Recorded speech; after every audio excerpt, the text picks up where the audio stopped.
اعوذ باللہ من الشیطان الرجیم بسم اللہ الرحمن الرحیم واقیموا الصلاة وآتوا الزکاة واطیعوا الرسول لعلکم ترحمون لا تحسبن الذین کفروا معجزین فی الارض ومأواہم النار ولبئس المصیر۔ سورۃ النور کی تفسیر آیت نمبر 56 اور 57 ہے۔ اللہ تبارک و تعالیٰ فرماتا ہے نماز قائم کرو، زکوٰۃ ادا کرو اور اللہ کے رسول کی اطاعت کرو تاکہ تم پر رحم کیا جائے، اور آپ کبھی بھی یہ خیال نہ کریں کہ یہ کافر لوگ دنیا میں ہمیں ہرا دیں گے، نہیں، بلکہ ان کا ٹھکانہ جہنم ہے اور وہ بہت بری جگہ ہے۔ اس آیت کریمہ کے اندر اللہ رب العالمین نے جو بات بتائی، در حقیقت اس سے پچھلے والی آیت اسی کو اللہ تبارک و تعالیٰ نے اس آیت کریمہ کے اندر کمپلیٹ کیا ہے۔ پچھلی آیت کے اندر اللہ تبارک و تعالیٰ نے یہ کہا تھا کہ جب تم دو کام کرو گے، تمہارا عقیدہ صحیح ہوگا، تمہارا عمل صحیح ہوگا، تو ہم تم کو 3 انعام سے نوازیں گے۔ زمین میں اقتدار عطا کریں گے، دین کو غالب کریں گے، اور امن و امان قائم کریں گے۔ یہ 3 چیزیں ہم عطا کریں گے۔ اب اللہ تبارک و تعالیٰ کے حکم کو ہم نے مان لیا، اپنے عقیدے کو صحیح کر لیا، اپنے اعمال کو اچھا کر لیا، اللہ نے نتیجے میں بطور انعام ہم کو زمین کی خلافت حکومت عطا کر دی، زمین پر دین کو غالب کر دیا، امن و امان قائم ہو گیا۔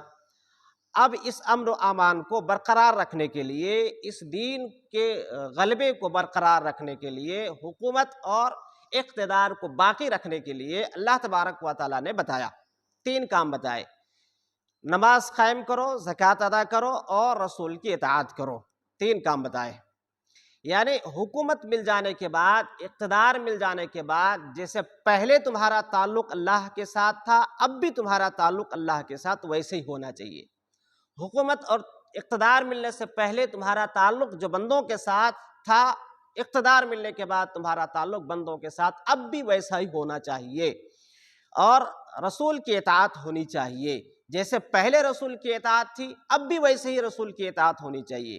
تمہارے معاملات سنت نبوی کے مطابق ہو، تمہارے لین دین رسول اللہ صلی اللہ علیہ وسلم کی اقتداء میں ہو، تمہاری حکومت جو چلے وہ اللہ اور اس کے رسول کی اطاعت کے مطابق چلے، اللہ اور اس کے رسول کے فرمان کے مطابق چلے۔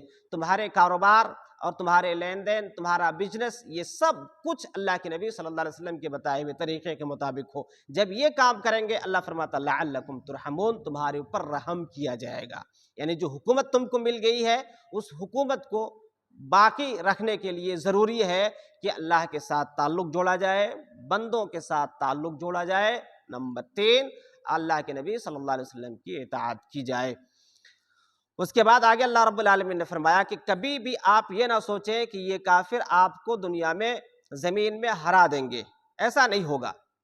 یعنی یہ کافر، یہ مشرک دنیا میں اللہ کو ہرا نہیں سکتے، یعنی کبھی بھی یہ دین کو مغلوب نہیں کر سکتے اور خود غالب نہیں آ سکتے، یا یوں کہہ لیں کہ یہ کبھی بھی بھاگ کر کے ادھر ادھر اللہ رب العالمین کے عذاب سے نہیں بچ سکتے، بلکہ ان کا ٹھکانہ جہنم ہے، وہ جہنم ہے جس کو اللہ نے ان کے لیے تیار کر رکھا ہے، اور وہ بہت ہی بری جگہ ہے۔